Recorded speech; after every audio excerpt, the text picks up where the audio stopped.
When you pull up at a yard like this and you see this kind of activity at the entrance, and it's really exciting. And just listen to the bees roar, drying that fresh nectar in there. And they're still utilizing the ventilation I provided a week or two back. The smell of honey is rich. I can literally smell it from right here. It smells great. And right here's another colony that's same thing. It's about 4:30 in the afternoon. But that's not why I'm here, just to look at them. What I'm actually here for is to see if they're going to need supers today. So I brought with me the last of my partials that has been on the hive before, and then now we're going to get into some foundations. And I brought a box of foundation. I put my foundations in as I put them on the hive. I don't like to store them. Well, I do wish I could store them in here, and I can if I do a certain measure, but if I don't, then I'll have a problem, which I'll show you here in a minute.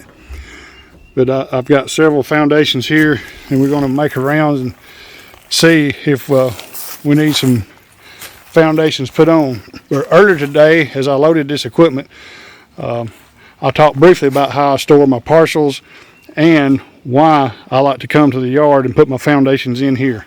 So in today's tip, I want to show you how I store partially drawn supers, or supers with frames already assembled that I have put the foundations in. And I stack them like this and with a cover on top and underneath. And the reason I do that is we have a species of wasp down here in the south. It's we call dirt daubers, or mason wasp, I think they're called. And they will literally get in there if you leave these unexposed like this. They like to get down in there and build their nest on your foundations.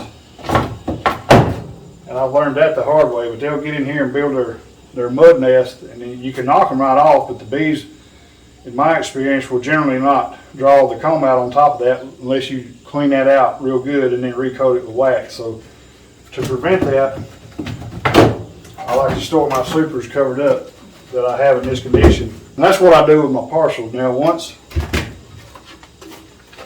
and this right here is pretty much a partial. Actually, this is just a super foundation that's left over. It's probably going to get put over today. But anyway, this is the way I'll store what I call my partials. That's some supers that were partially drawn out last season. I got maybe a little or no honey out of that I'll put on immediately after I use up my drawn out combs, but before I put on true foundations. So that's the way I store it in to prevent the dirt daubers from building their nest on it. But underneath here is some frames I have put together.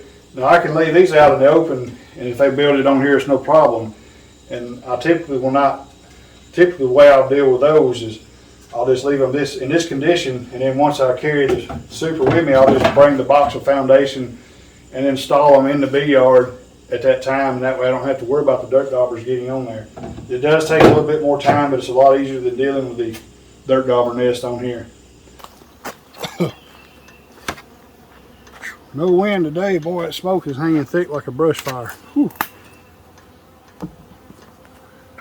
All right, my objective today is I'm just simply going to raise the inner covers. I'm not going down into these colonies anyway, but I just want to see if they're in need of a super. As hard as they're still working at this time of the day, there's probably still a very good nectar source coming in, which should be at this time of the year.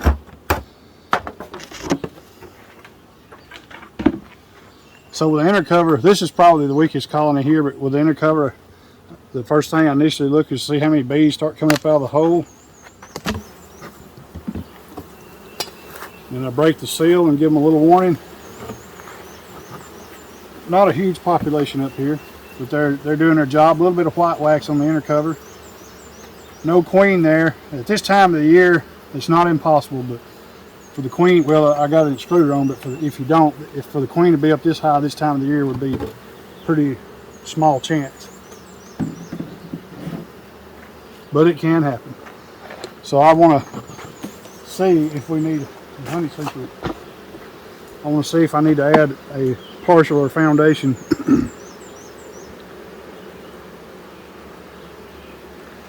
So we'll go right to the middle here.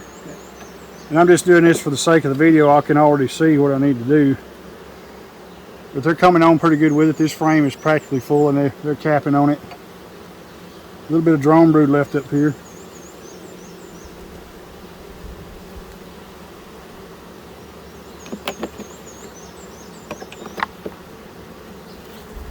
And just a little bit of regular brood left up here as well from when I added the queenage fooder, but that'll quickly be backfilled with honey quick as those bees and drones emerge out.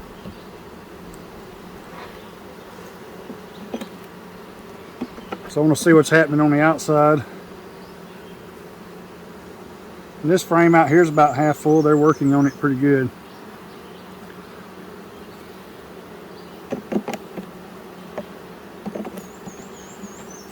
Yeah, and this one's pretty much full and they're capping that side.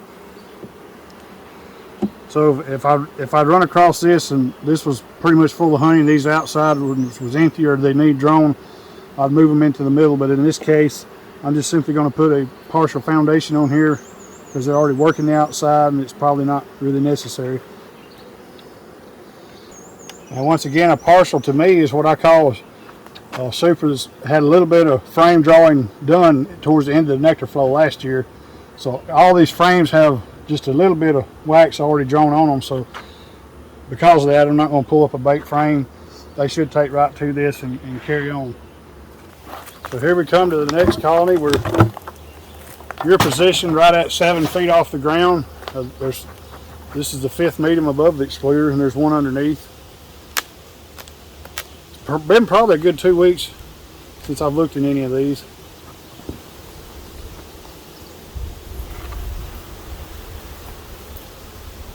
A lot of bees up here. I can see some white wax on the inner cover. So it looks like I've got here, I'm just a little bit behind really, but not too bad. Yeah, this super here is practically ready to extract. Correction on my statement, I am behind. This should have been, I should have had a super on here earlier this week. I did a little damage there, but this frame is practically fully capped, and the one next to it is too. So, and the reason I'm not going to go ahead and extract right now, I'm just not ready for it. I got to make some modifications and stuff in my honey house to get ready. But I want to be prepared in the future to where I can deal with this because although the very tall colonies are exciting to look at, they're not very fun to work. And in the future, this is about as high as I want to get them. The reason I'm able to run those colonies that tall, like you've seen in that other yard, I just simply don't have enough colonies for the given amount of drone supers I have. So to try to make up the deficit, I'm able to get a lot more honey off of each individual colony. But once I get more colonies, and I'm able to keep them all alive and healthy as best as possible, I ideally want to have no more than about 6 mediums on any one colony. This has 6 because this is the ideal height I want to get, because this is right here basically at my chin level. So this is about as high as I ever want to get in the future. I'm going to get one of my better partially drawn supers and put that on top of here. So since I'm slightly behind getting to this one, I picked the best partially drawn one out there. Now, this is not fully drawn, but it's drawn quite a bit, enough that every frame had some honey that I slung out last year. So they should rapidly fill this one up. So this will make it a total of 6 mediums above the excluder. And by the way, this is the colony, one of the 2 colonies earlier this year, and the other one was the other one that I accidentally left the sponges in the front entrance, left them plugged up down here for 9 days while I did the video, and I theorized that perhaps the sponges, because it had rained enough and the water soaked in the sponges, may have saved their lives. All right, I'm getting up on my step stool with this one. You're still 7 foot off the ground. Yeah, this super, just almost like the other one, is practically full. Actually, this is ready to extract. I'm going to get situated where I can handle this next year and extract them like this and put them back on, so I won't have to get them so high. But I'm just not geared to do that just yet. Every frame in here is full of honey. I'll pull this outside one here. I think I can get it out. So yeah, it's full of honey, and they're working on capping it from the top down. And that frame's full of honey. It's a light like color, beautiful. They're not fully capped, but these are ideal. In my opinion, these would be ideal to pull off and dehydrate with the fans and the heater for 2 or 3 days and then extract to get that moisture down. But this is looking really good. Of course, I did bottom super these, and I'm not going to go down there to see because it's just too much work for right now. I can't imagine those bottom supers down there are not full too, but we'll find out. I will document when I do pull the honey. That's going to be about a month from now. But anyway, I'm going to put a foundation or a partially drawn super on here. So this will be the 7th medium above the excluder, and if they fill it, that'll be 7 mediums of honey that I will get off of this colony.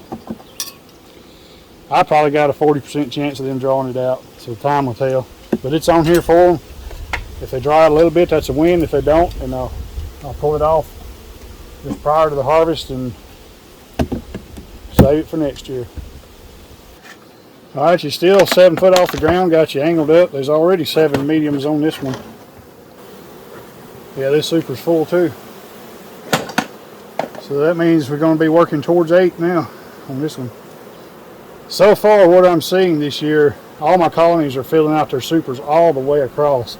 And if this continues to be true, this is really, even if I don't pull no more supers, I'm going to have a whole lot more honey, because even last year when we getting 305 gallon, I probably had 12 or 15 hives that would chimney up the middle and fill each box about half full. That really dings your pounds per colony a lot. So I got 305 gallons off of about 30 or 32 colonies. So if this continues this year and for about the same amount of colonies, you know, I might get 40 or 50 more gallon that way. So far, and I attribute that to my spring mite treatment, because that's really the only difference from last year or in the past that I've done, and I've had this chimneying problem for years. So far, I'm seeing a very positive result with that. The bees are actually, in my opinion, they're able to focus more on this at this time of the year than they are having to deal with virus-infected larvae that are damaged by varroa mite. This is truly amazing. I'm just really excited right now. I know about 14 or 20 of my colonies I've looked at, it's the same story. They're all filling them out this time. I've never had that happen. Well, anyway, I've got to get another foundation to put on this. I just realized I didn't pull the frame out and show it. So I'm going to do that right quick. I'll get an outside frame.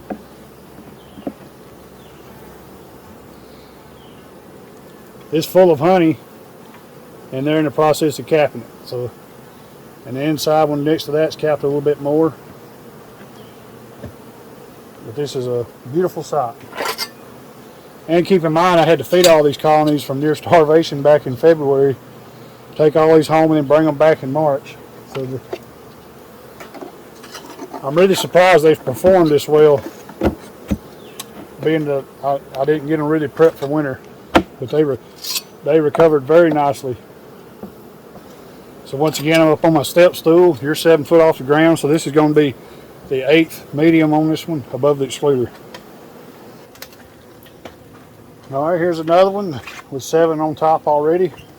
This one's probably going to be real full because there's a lot of bees up here already. I can't remember for sure, but it's either this one or the next one down that I put all the emergency queen cells in. But by looking at them when I first got here, I can't tell which is which, so that's probably a good sign that the queen probably accepted. There's not really been enough time to check that out. I'm certainly not going to check it out today. And this super is full of honey, wall to wall full of honey. I'm having to scrape a little bit of bird comb off the top to ensure that my frames on the next super will go all the way down. The reason there's a little bit of comb up here, I run my inner covers down even during the nectar flow. I run them down all the time, and the reason I do that, the bees can police the area up here and keep small hive beetles up here. I'm not seeing them hardly anymore when I first take the lid off like I used to. Matter of fact, since I've started started my mite treatment regimen a couple of years ago, the numbers of small hive beetles has drastically reduced in all my colonies. So it kind of leads me to wonder if, somehow that's tied, that small hive beetles are attracted to colonies with high mite infestations due to all the stress that the bees are having to cope with dealing with the mite. So that's certainly a possibility, but either way, I'm seeing a lot less hive beetles. I don't do any trapping. I don't put anything on the ground to catch them, nothing. I let the bees deal with them themselves, and I'm not really, you may or may not can do that in other ways. I'm just simply telling you my experience. I'm not trying to encourage you to do one thing or another, but I don't do anything for small hive beetles. I feel like the bees, as long as they're healthy, will pretty much deal with them on their own. All right, just going to put 8 above the clear on this one. This one's got a little bit of comb drawn in there. It was a little bit slung out last year of this one. There we go. This one's got 8 on it now. Here's one that's a little bit lower. This one's just got 6 on it right now. And something else I want to point out about foundations. Usually in this area, good colonies, if there's a real good nectar flow, they can draw out and fill a super foundation in a week. I've had it happen in the past. So you really have to stay on top of it. And ideally, in my opinion, or at least I try to get around every week and at least raise this inner cover to see if they're in need of a super. And this one clearly is.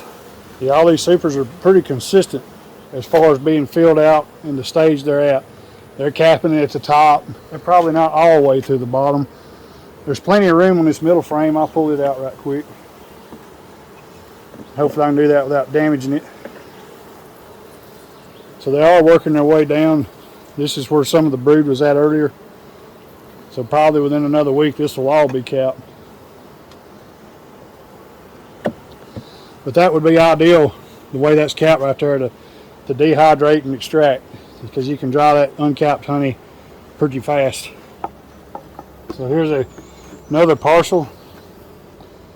And something I haven't pointed out in the past, or pointed out today, is that in the past, when doing this evaluation, if you have maybe like I've been bad about over supering colonies too much at one time, and if you have one that's not as performing as well as others, just simply move some of your drone combs to another colony that's getting the job done, and they'll fill those up real quickly. And then I'll usually put a foundation on the one I just took it off of and let them draw on that. So that's one of the little tricks I use to get maximum production out of a colony, or out of my supers. So I try to put the drone supers on the strong colonies, the ones that are going to fill it for me. So that's one of the tricks I do use. That's going to put us up to 7 above the excluder on this one. So here's the last colony. There's only 3 mediums on here, and this colony did requeen itself when I put the Format Pro on. They made emergency queen, and I don't know, it wasn't very strong to start with, but it did make, and the new young queen, once she started laying, they started coming on pretty good. So let's see if we need to super them today. But there's not very many bees up here.